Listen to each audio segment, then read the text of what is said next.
Hi everyone, this is Bhagyashree. I am working as a lecturer in CRR College for Women, Vatluru.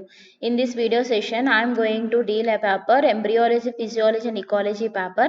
In this paper, I am going to discuss about habitat and ecological niche. So let's start our session. First one habitat. అసలు habitat అంటే ఏంటి? So it is nothing but living area అనమాట. ఓకేనా? So species యొక్క living ఏరియాని మనం ఏమంటామంటే habitat అని అంటూ ఉంటాం. So it is nothing but ecological factor అనమాట. ఓకేనా? సో దాని యొక్క సర్వైవలిటీకి, రీప్రొడక్షన్కి, సో దానికి అన్ని ఫేవరబుల్గా ఉండే ఏరియాని ఏమంటామంటే మనం హ్యాబిటేట్ అని అంటూ ఉంటాం. సో యూజువల్లీ ఏంటంటే ప్లాంట్స్ కానీ animals, fungi, bacteria, virus, protozoans and they can also live in and given habitat అనమాట. ఓకేనా? సో వీటిలన్నిటికి ఏంటి అంటే ఆ ప్లేస్ అనేది ఫర్ రీప్రొడక్షన్కి, సర్వైవలిటీకి అనుగుణంగా ఉండే ఏరియాని మనం హ్యాబిటేట్ అని అంటూ ఉంటాం. సో ఆ లివింగ్ ఏరియాని అనేది ఆ లివింగ్ ఏరియా అనేది దేని మీద డిపెండ్ అయి ఉంటుంది అంటే so it may also depends upon the soil type అనమాట. ఓకేనా? So water availability, temperature, sunlight, air quality and geometric aspects like in line form, ఓకేనా, ల్యాండ్ ఫార్మ్స్. సో ఇవన్నీ ఏంటి అంటే మనకి సో దాని యొక్క రెస్టింగ్ పీరియడ్కి, ఓకేనా, సో ఫరేజింగ్ ప్రాసెస్కి, సో నెక్స్ట్ వచ్చేసరికి ఏంటి అంటే సో నెస్టింగ్, సో ఫరేజింగ్ అంటే సర్చింగ్ ఆఫ్ ఫుడ్కి, సో నెస్టింగ్కి, నెక్స్ట్ మేటింగ్కి, మెటబాలిక్ ఫంక్షన్స్కి అండ్ అదర్ యాక్టివిటీస్ అన్నిటికీ అవి ఫేవరబుల్గా ఉండాలి. సో ఈ ఫ్యాక్టర్స్ అన్నిటిని ఇన్ఫ్లుయెన్స్ చేసేవి ఏంటి అంటే అబయాటిక్ ఫ్యాక్టర్స్ అనమాట. ఓకేనా? సాయిల్ కానీ, వాటర్, టెంపరేచర్, లైట్, ఇవన్నీ అనమాట. సో ఇట్ ఈస్ సో ఈ హ్యాబిటేట్ అనేది ఏంటంటే సో ఎట్లాగా చూస్ చేసుకుంటుంది అంటే so it may also involves A 5 steps కింద. ఓకేనా? సో ఫస్ట్ వన్ వచ్చేసరికి ఏంటి అంటే సెలెక్షన్ అనమాట. సో సెలెక్షన్ అనేది ఏంటంటే ఎవ్రీ ఆర్గానిజం అనేది ఏంటంటే దాని యొక్క హ్యాబిటేట్ని ఎట్లా చూస్ చేసుకుంటుందంటే సో అది అక్కడ సర్వే అవుతుందా లేదా అనే దాని మీద డిపెండ్ అయ్యి సైట్ సెలెక్షన్ అనేది ఉంటుందని చెప్తున్నారు. సో నెక్స్ట్ వచ్చేసరికి ఏంటంటే అవైలబిలిటీ. ఓకేనా? సో ఆ ఏరియా అనేది ఏంటంటే it should be very near to the food searching. ఓకేనా? సో దాని యొక్క ఫుడ్ సర్చింగ్ కూడా ఏంటంటే చాలా అనుగుణంగా ఉండాలి ఆ ఏరియా. సో నెక్స్ట్ వచ్చేసరికి ఏంటంటే డిస్ట్రాక్షన్స్. సో అక్కడ కూడా చేంజెస్ వచ్చేసరికి ఏంటంటే చాలా మైన్యూట్గా ఉండాలన్నమాట. ఓకేనా? సో న్యాచురల్ లివింగ్ ఏరియాలో ఏంటి అంటే సో ఇండివిజువల్స్ కానీ పాపులేషన్ ఆఫ్ ఆర్గానిజమ్స్కి ఏంటంటే చాలా తక్కువగా డిగ్రడేషన్స్ కూడా, చేంజెస్ కూడా ఏంటంటే చాలా మైన్యూట్లో మనకి జరుగుతూ ఉండాలి. సో నెక్స్ట్ వచ్చేసరికి ఏంటంటే fragmentation. So is an any alteration of breaking down of habitat from an previous state of continuity. ఓకేనా? సో ఫ్రాగ్మెంటేషన్ అంటే ఏంటంటే సో ఇంతవరకు ఏమన్నా అక్కడ స్పీసెస్ అనేవి సర్వే అయినాయా లేవా అనేది కూడా మనం ఫస్ట్ చూసుకొని సెలెక్ట్ చేసుకొని సో అవన్నీ అబ్జర్వ్ చేసుకొని ఈ నెక్స్ట్ వచ్చిన న్యూ స్పీసెస్ అనేవి అక్కడ లివ్ చేస్తూ ఉంటాయని చెప్తున్నారు. సో అవి ఎలాగా మనకి హెల్ప్ఫుల్ అవుతాయి అంటే వాటికి సో ప్రీవియస్గా ఏమైనా స్పీసెస్ అనేవి ఎగ్జిస్ట్ అయితే కనుక సో అక్కడ ఫేవరబుల్ కండిషన్స్ ఉన్నట్టు కదా, సో అట్లాగా ఈ న్యూ స్పీసెస్ అనేవి అక్కడ ఎగ్జిస్ట్ అవుతాయని చెప్తున్నారు. సో నెక్స్ట్ వచ్చేసరికి ఏంటంటే ecological niche. So ecological niche వచ్చేసరికి ఏంటి అంటే so it may be and role and position of ఈ స్పీసెస్ ఇన్ ఏ ఎన్వైరన్మెంట్ అనమాట. ఓకేనా? సో ఎన్వైరన్మెంట్లో ఏంటంటే ఈ స్పీసెస్ అనేది సో దానికి కావాల్సిన ఫుడ్ నీడ్స్ కానీ, షెల్టర్ కానీ, దాని సర్వైవలిటీకి ఎన్నిటికి అవి అనుగుణంగా ఉందా లేదా ఆ ఎన్వైరన్మెంట్. ఓకేనా? ఆ పర్టికులర్ ఏరియాలో ప్రజెంట్ అయిన ఎన్వైరన్మెంటల్ కండిషన్స్ అనేవి దానికి ఫుడ్కి కానీ, నెక్స్ట్ షెల్టర్ కానీ, దానికి సర్వైవలిటీకి, రీప్రొడక్షన్కి అన్నిటికీ ఫేవరబుల్గా ఉందా లేదా, సో అది మీట్ అవుతుందా లేదా అనేది మనకి బేస్ చేసుకొని ఎకలాజికల్ నిచ్ అనేది ప్రెసెంట్ అయి ఉంటుంది. సో స్పీసెస్ నిచ్ అనేది ఏంటంటే which may includes the interaction between the so biotic and abiotic factors of an environment. ఓకేనా? సో స్పీసెస్ యొక్క నిచ్ అనేది ఏంటంటే it is mainly depends upon the interactions of biotic living ఫ్యాక్టర్స్ని so non living ఫ్యాక్టర్స్ని base చేసుకొని so species niche అనేది ఉంటుంది. So each species okay ఎకోసిస్టంలో ప్రెసెంట్ అయిన ఈచ్ స్పీసెస్ ఏంటంటే సో ఈ నిచ్ని ఏంటంటే దేన్ని బేస్ చేసుకొని ఈ ఆక్యుపై చేస్తుందని it is mainly depends upon the biotic and abiotic factors మీద డిపెండ్ చేసుకొని సో ఈ సర్వైవలిటీ అనేది ఉంటుందా లేదా నిచ్లో అనేది డిసైడ్ చేస్తూ ఉంటుంది. సో ఈయన ప్రాక్టీస్ ఏంటంటే సో ఈ వేరియబుల్ సో ఓకేనా సో ఈ కండిషన్స్ అనేవి ఫేవరబుల్గా ఉంటేనే ఇది సర్వే అవుతుంది అనే దానికి ఎవిడెన్సెస్ అయితే ఏమీ లేవు. బట్ ఏంటి అంటే సో ఆర్గానిజమ్స్ నిచ్ని బేస్ చేసుకొని ఏంటంటే 2 నిచెస్ కింద మనకి డివైడ్ చేశారు. ఓకేనా? So these 2 niches are also called as limiting factors అని చెప్పవచ్చు. ఓకేనా? So these 2 are the most important limiting factors for organisms niche అని కూడా మనం చెప్పుకోవచ్చు. సో అందులో ఫస్ట్ వన్ వచ్చేసరికి ఏంటంటే ఫండమెంటల్ నిచ్ అనమాట. ఓకేనా? The full range of habitat type అనేది ఏంటంటే సో స్పీసెస్ అనేది ఎగ్జిస్ట్ అవ్వాలని, రీప్రొడ్యూస్ అవ్వాలి అంటే సో ఈ ఏరియాలో ఏంటంటే species can exist and reproduce. ఓకేనా. సో ఎందుకని అంటే so it is so in this area there is no competition అనమాట. ఓకేనా. సో అదర్ స్పీసెస్ నుంచి సో వీటికి కాంపిటీషన్ అనేది ఏమీ ఉండదు అనమాట ఫండమెంటల్ నిచ్లో. సో రియలైజ్డ్ నిచ్లో వచ్చేసరికి ఏంటి అంటే సో ఇక్కడ వచ్చేసరికి ఏంటంటే it may consists of so ఇందులో కాంపిటేటర్స్ ఉంటాయి, ప్రిడేటర్స్ ఉండొచ్చు, లేకపోవచ్చు అనమాట. సో ఫస్ట్ వన్ ఫండమెంటల్ వచ్చేసరికి కంప్లీట్గా అబ్సెంట్. సో ఇందులో ఏంటంటే 50-50 ఛాన్సెస్ అనమాట. ఓకేనా. సో దాన్ని రియలైజ్డ్ నిచ్ అని అంటారు.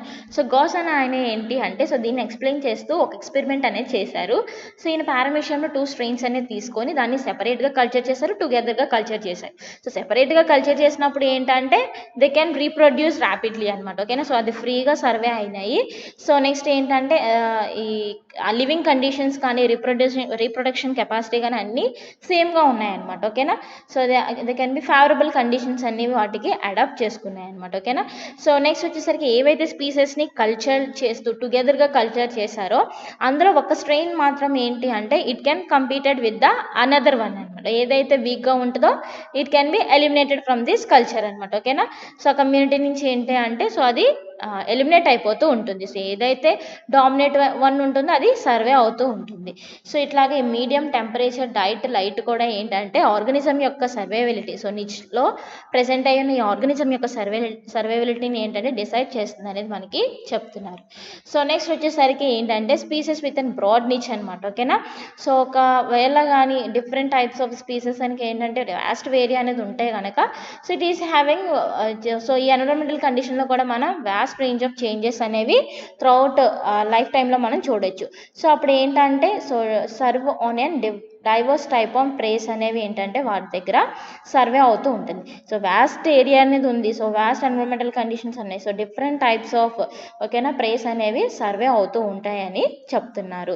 సో అవి ఏంటి అంటే సో ఆ ఎన్విరాన్మెంటల్ కండిషన్స్కి అవి అడాప్ట్ అయ్యి సో దాని యొక్క చేంజెస్ అనేవి చేసుకొని మార్ఫలాజికల్గా కానీ ఇంటర్నల్గా సో దానికి అడాప్ట్ అయ్యి సో ఆ ఏరియాలో సర్వే అవుతాయని చెప్తున్నారు. సో నెక్స్ట్ వచ్చేసరికి ఎగ్జాంపుల్ ఏమి ఇచ్చారా అంటే సో కోయోటీస్ అని అంటూ ఉంటారు. So they are just like ఏంటంటే ఫాక్స్ లాగా ఉంటాయి. సో అవి ఏంటంటే మనకి వెస్ట్రన్ యునైటెడ్ స్టేట్లో ఉన్న గ్రేట్ ప్లేన్స్లో వాటిని అబ్జర్వ్ చేశారు. సో అక్కడే ఇదివరకు ప్రెసెంట్ అయి ఉంటాయి. సో అక్కడ క్లైమాటిక్ కండిషన్స్ అనేవి చేంజ్ అవ్వడం వల్ల దాని యొక్క సర్వైవబిలిటీ రేట్ అనేది తగ్గడం వల్ల సో అవి ఏంటంటే ఈస్టర్న్ స్టేట్స్కి ఏంటంటే అవి మైగ్రేట్ అయిపోతూ వచ్చాయన్నమాట. ఓకేనా. Because of their flexible life. So ఇక్కడ ఏంటంటే ఈ ఏరియాలో ఏంటంటే దానికి ఫేవరబుల్ కండిషన్స్ అనేవి ఉన్నాయి దాని యొక్క సర్వైవబిలిటీ. సో అందుకనే ఏంటంటే సో అక్కడి నుంచి ఆ స్టేట్ నుంచి ఏంటంటే ఈ స్టేట్స్కి అవి మైగ్రేట్ అయిపోతూ వచ్చాయి. సో నెక్స్ట్ వచ్చేసరికి ఏంటంటే ఇకోటోన్ అని అంటుంటారు. So ecotone is nothing but it is an transition area అనమాట. ఓకేనా. సో చేంజ్డ్ సో 2 బయోమ్స్ మధ్య ఏంటంటే చేంజ్ అయిన ఏరియాని మనం ఏమంటామంటే ఇకోటోన్ అని అంటూ ఉంటారు. సో బయోమ్ అంటే ఏంటి so it is nothing but ఏంటంటే లార్జ్ కమ్యూనిటీ ఆఫ్ వెజిటేషన్ అనమాట. ఓకేనా. సో వెజిటేషన్ ఎక్కడైతే ఎక్కువ ఉంటుందో సో అక్కడ స్పీసెస్ వేరియేషన్స్ అనేవి డైవర్సిటీ అనేది ఎక్కువగా ఉంటుంది అనేది చెప్తున్నారు. ఓకేనా. సో అక్కడ ఏంటంటే usually 5 major types of biomes అనేవి ఉంటాయి. ఆక్వాటిక్ బయోమ్స్ అని so grassland, forest, desert, tundra అని సో ఇట్లాగా మనకి 5 టైప్స్ కింద మనకి డివైడ్ చేశారు. సో ఇవి ఏంటి అంటే సో 2 కమ్యూనిటీస్ అనేవి ఏంటంటే మీట్ అయ్యి సో ఒక ఏరియాలో ప్రెసెంట్ అయ్యి ఉంటే దాన్ని మనం ఇకోటోన్ అని అంటూ ఉంటాం. సో ఇట్ మే బి ఏంటంటే narrow or wide, it may be of local అనమాట. ఓకేనా. సో ద ఫీల్డ్కి ఫారెస్ట్కి మధ్య ఉన్న జోన్ కానీ లేకుంటే ఫారెస్ట్ సో ఓకేనా. సో ఈ ఫారెస్ట్ ఏరియా గ్రాస్ ల్యాండ్స్ ఈకో సిస్టంలో ఉన్న ఈ చేంజ్డ్ ఏరియాని మనం ఇకోటోన్ అని అంటూ ఉంటాం. సో ఇకోటోన్ అనేది ఏంటంటే it can be and gradually blending of 2 communities అనమాట. ఓకేనా. So it just like an area. So it mainly consists of mixing of 2 communities అనమాట. ఓకేనా. సో దాన్ని మనం ఏమంటామంటే ఇకోటోన్ అంటాము. So it is mainly separated by and sharp boundary line అని కూడా మనం చెప్పొచ్చు. So it is distinguishing the features of an ecotone. There are the several distinguishing features అనేవి ఉన్నాయన్నమాట ఇకోటోన్ని డిస్టింగ్విష్ చేయడానికి. సో దెర్ మే బి ఏంటి అంటే సో ఇది ఇకోటోన్ అనేది మనం ఎట్లా చెప్తామంటే it is based on and clear transition అనమాట. ఓకేనా. సో దానికి ఒక ఏరియాలో ఏంటంటే పూర్తిగా మారిపోవడం. సో నెక్స్ట్ వచ్చేసరికి ఏంటంటే దాని యొక్క ఫిజికల్ అపియరెన్స్ చేంజ్ అవ్వడం వల్ల next colour of so vegetation కలర్లో వేరియేషన్ రావడం.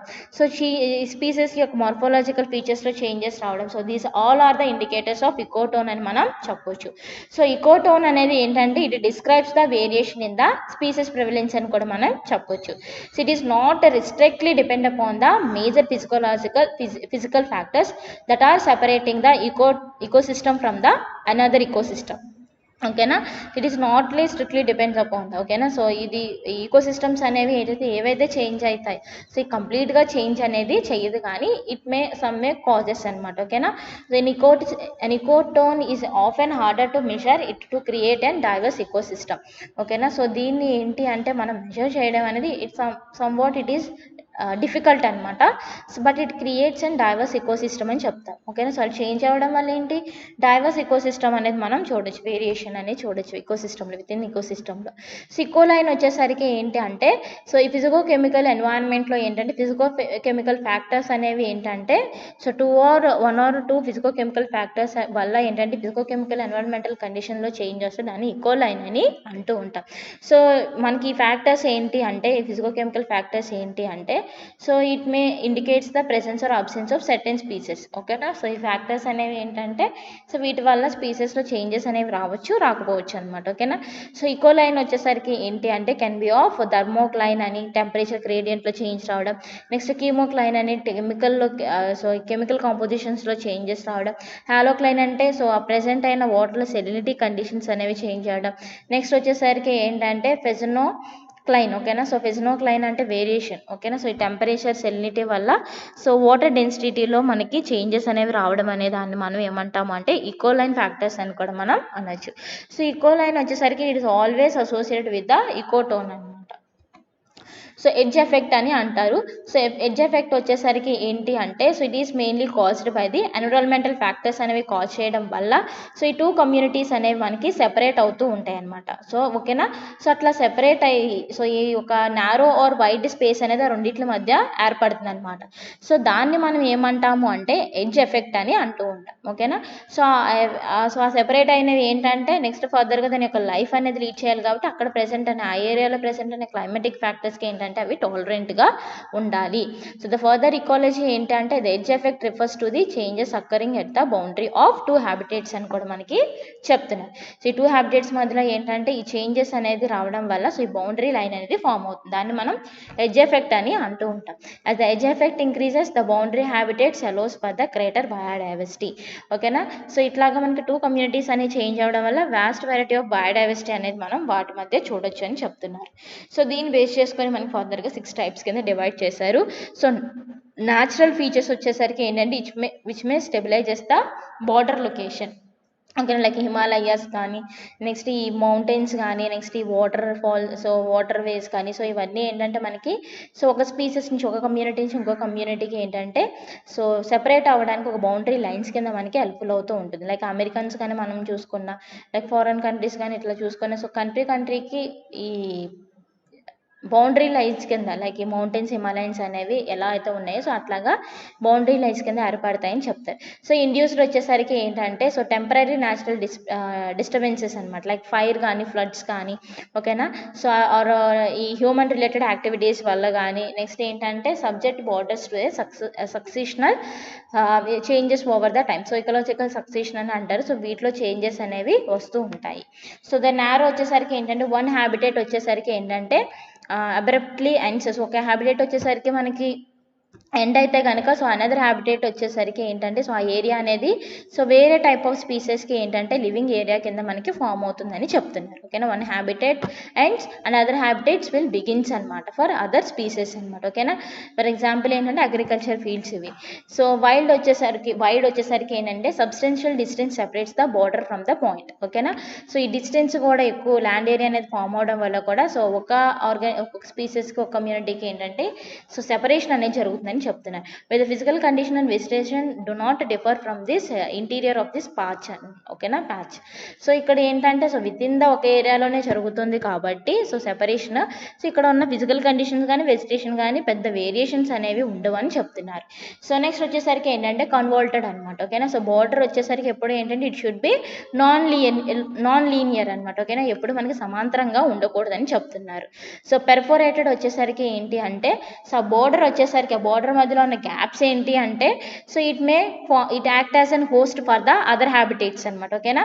సో గ్యాప్స్ అనేవి ఏంటంటే ఒక హోస్ట్ ఏరియా కింద, ఓకేనా, లివింగ్ ఏరియా కింద అదర్ హ్యాబిటేట్స్కి హెల్ప్ఫుల్ అవుతాయని మనకి చెప్తున్నారు. సో ఎబయాటిక్ ఎఫెక్ట్ వచ్చేసరికి ఏంటంటే ఎన్విరాన్మెంటల్ కండిషన్స్లో మనకి చేంజెస్ రావడం వల్ల సో అక్కడ ప్రెసెంట్ అయి ఉన్న ఈ సాయిల్ టెక్స్చర్లో కానీ వాటర్లో కానీ టెంపరేచర్లో కానీ మనకి చేంజెస్ అనేవి వస్తాయని మనకి చెప్తున్నారు. సో అవి ఏంటంటే abiotic effect. So direct biological effects వచ్చేసరికి ఏంటి అంటే so changes in the species abundance and distribution, ఓకేనా, so which are caused by physical condition. ఓకేనా. సో ఈ ఫిజికల్ కండిషన్స్లో ఎన్విరాన్మెంటల్ కండిషన్స్లో చేంజెస్ అనేవి రావడం వల్ల స్పీసెస్ యొక్క అబెండెన్స్లోను నెక్స్ట్ దాని యొక్క స్పీసెస్ యొక్క జనరేషన్స్ పాస్ ఆన్ చేయడంలో కూడా మనకి ఏంటంటే వేరియేషన్స్ అనేవి చేంజెస్ అనేవి వస్తాయని చెప్తున్నారు. సో ఇండైరెక్ట్ బయాలజికల్ వచ్చేసరికి ఏంటంటే స్పీసెస్ చేంజెస్ అనేవి దేనివల్ల వస్తాయి అంటే లైక్ ప్రిడేషన్ వల్ల, పారాసైటిజం వల్ల, కాంపిటీషన్ వల్ల, నెక్స్ట్ హెబివోర్స్ నేచర్స్ వల్ల, నెక్స్ట్ వచ్చేసరికి పాలినేషన్ వల్ల, హ్యూమన్ ఎఫెక్ట్స్ వల్ల సో స్పీసెస్లో కూడా చేంజెస్, స్పీసెస్ ఇంట్రాక్షన్లో కూడా చేంజెస్ అనేవి వస్తాయని చెప్తున్నారు. సో నెక్స్ట్ వచ్చేసరికి ఏంటంటే బయోటోప్ అనమాట. ఓకేనా. సో బయోటోప్ అంటే ఏంటి అంటే సో హ్యాబిటేట్లో, ఓకేనా, so an unit of environment showing the uniformity of principal habitat condition is known as biotope అని అంటారు. ఓకేనా. సో హ్యాబిటేట్ యొక్క ఏరియాలో, ఓకేనా, లివింగ్ ఏరియాలో ఏంటంటే సో ఎన్విరాన్మెంటల్ కండిషన్స్ అనేవి ఏంటంటే మనకి యూనిఫామ్గా ఉండాలన్నమాట. ఓకేనా. స్టేబుల్గా ఉంటే కనుక దాన్ని మనం బయోటోప్ అని అంటూ ఉంటాం. లైక్ ఏంటంటే బయోటోప్ అనేది ఏంటంటే so it may supports and characteristic type of an community. ఓకేనా. సో ఈ బయోటోప్ అనేది ఏంటంటే అన్ని ఫేవరబుల్గా ఉండడం వల్ల సో కమ్యూనిటీని ఏంటంటే మనకి ఫేవరబుల్గా ఉండడం వల్ల సర్వైవబిలిటీ అనేది పెరుగుతుందని చెప్తున్నారు. సో ఎగ్జాంపుల్ ఏంటంటే శాండీ బీచెస్ కానీ మడ్ ఫ్లాట్స్ కానీ ఇవన్నీ ఏంటంటే మనకి ఒక బయోటోప్స్ కింద మనకి హెల్ప్ఫుల్ అవుతాయి అనమాట అదర్ కమ్యూనిటీస్కి సర్వే అవ్వడానికి. సో నెక్స్ట్ వచ్చేసరికి ఏంటి అంటే ఈ కాంపోజిషన్ ఆఫ్ కమ్యూనిటీ అనేది కూడా ఏంటంటే it depends not only on the species survivability అనమాట under the favourable condition, but also ఏంటంటే సో దాని యొక్క జనరేషన్ కూడా మనకి పాస్ ఆన్ చేస్తేనే అది సక్సెస్ఫుల్గా ఉంది. ఓకేనా. స్పీసెస్ యొక్క సక్సెసివిటీని దేని మీద డిపెండ్ అయి ఉంటుంది అంటే దాని యొక్క డిస్ట్రిబ్యూషన్ అనమాట. ఓకేనా. దాని పాస్ ఆన్ జనరేషన్స్ మీద మనకి డిపెండ్ అయి ఉంటుంది. అది ఫేవరబుల్ కండిషన్స్కి టాలరెంట్ అయ్యి సర్వే అవుతుందా అనే దాని మీద మనకి సర్వైవబిలిటీ డిపెండ్ అయి ఉండదు. ఓకేనా. అది ఎంత దాని యొక్క జనరేషన్ పాస్ ఆన్ చేస్తుంది అనే దాని మీద దాని యొక్క సర్వైవబిలిటీ అనేది దాని యొక్క సక్సెస్ఫుల్ రేట్ అనేది మనం డిసైడ్ చేస్తూ ఉంటాం. So further the physical features of biotope అనేది ఏంటంటే which may undergo separate changes and brings out a changes in the fauna and flora. ఓకేనా. సో ఫిజికల్ ఫీచర్స్లో అనేది ఏంటంటే ఫర్దర్గా చేంజెస్ అనేది రావడం వల్ల సో ఇందులో ప్రెసెంట్ అయి ఉన్న, ఓకేనా, సో ఆ ఏరియాలో ప్రెసెంట్ అయి ఉన్న ఫోనాలోను ఫ్లోరాలో ప్లాంట్స్ అండ్ యానిమల్స్లో కూడా మనకి చేంజెస్ అనే వేరియేషన్ అనేది చూడొచ్చు అనేది చెప్తున్నారు. So there is an outcropping of an rock. Example ఏమి ఇచ్చారంటే సో ఒక ఫారెస్ట్ ఏరియా అనేది తీసుకుందాం. సో అక్కడ ఏంటి అంటే సో ఈ రాక్స్ మీద వీటి మీద మోసెస్ అండ్ లైకెన్స్ అనేవి ఏంటంటే ఎక్కువగా ఫామ్ అవుతూ ఉన్నాయి. సో అప్పుడు ఏమవుతుంది సో ఈ ట్రీస్ అనేవి ఏంటంటే రీప్లేస్ అవుతాయి అనమాట వీటి యొక్క గ్రోత్ వల్ల. సో అట్లాగా మనకి ఆ ఫారెస్ట్ ఏరియాలో చేంజెస్ అనేవి డైవర్సిటీ అనేది మనం అబ్జర్వ్ చేయొచ్చు అనేది చెప్తున్నాను ఫారెస్ట్ ఏరియాలో. సో నెక్స్ట్ వచ్చేసరికి ఏంటి అంటే as a result occurs when the changes in the environment favours the survivability of new species అనమాట. సో ఇట్లాగా ఈ ఎన్విరాన్మెంటల్ చేంజెస్ వల్ల ఏంటి అంటే సో ఈ న్యూ స్పీసెస్ యొక్క సర్వైవబిలిటీ అనేది డిపెండ్ అయి ఉంటుంది అనేది మనకి చెప్తున్నారు. ఒకవేళ ఫేవరబుల్గా ఉంటే కనుక సో ఈ న్యూ స్పీసెస్ యొక్క సర్వైవబిలిటీ అనేది బాగా ఉంటుంది అనేది మనకి చెప్తున్నారు. సో అదే టెరిస్ట్రియల్ ఎన్వైరన్మెంట్లో చూసుకుంటే కనుక విత్ ద సివియర్ కాంపిటీషన్ అనేది ఏంటంటే which is exists for the so terrestrial ఎన్వైరన్మెంట్లో చూసుకుంటే కనుక కాంపిటీషన్ అనేది సివియర్ కాంపిటీషన్ అనేది వేటి కోసం వస్తుంది అంటే ఫర్ లైట్ కోసం, వాటర్ కోసం, న్యూట్రియంట్స్ కోసం. ఓకేనా. సో వీటి కోసం ఏంటి అంటే సో వాటి మధ్య కాంపిటీషన్ అనేది వస్తుంది. సో ఏదైతే డామినెంట్ స్పీసెస్ అనేది ఉంటుందో సో అది మాత్రమే ఆ ఏరియాని మొత్తం ఆక్యుపై చేస్తుంది. సో ఆ డామినెంట్ స్పీస్ అనేది డిసైడ్ చేస్తుంది అనమాట అదర్ స్పీసెస్ అనేవి ఏరియాలో ఉండాలా లేదా అనేది. ఓకేనా. సో దాన్ని మనం ఏమంటాము అంటే బయోటోప్స్ అని అంటుంది. సో బయోటోప్ కూడా ఈ విధంగా కూడా హెల్ప్ఫుల్ అవుతుంది అనేది మనకి చెప్తున్నారు. సో డామినెంట్ వన్ మాత్రమే సో ఆ ఏరియాలో అదర్ స్పీసెస్ అనేవి ఉండాలా లేదా అనేది డిసైడ్ చేస్తూ ఉంటుంది అనేది మనకి చెప్తున్నారు. సో బిసైడ్స్ దిస్ ఇంటర్డిపెండెన్స్ అనేది కూడా చాలా ఇంపార్టెంట్ అనమాట ఒక కమ్యూనిటీ అనేది ఎగ్జిస్ట్ అవ్వాలి అంటే. సో ఇన్ మెనీ కమ్యూనిటీస్లో ఏంటంటే ఒక స్పీసెస్ వచ్చేసరికి ఏంటంటే ప్రీడామినెంట్గా ఉంటుంది. సో దాన్ని ఏమంటాం మనం డామినెంట్ స్పీసెస్ అని అంటూ ఉంటాం. సో సమ్ టైమ్స్ ఏంటంటే 2 or more స్పీసెస్ కూడా ఏంటంటే కమ్యూనిటీని కంట్రోల్ చేస్తూ ఉంటాయి. సో దీన్ని ఏమంటామంటే బయోటోప్స్ అని అంటూ ఉంటాం. So this is all about habitat and ecological niche.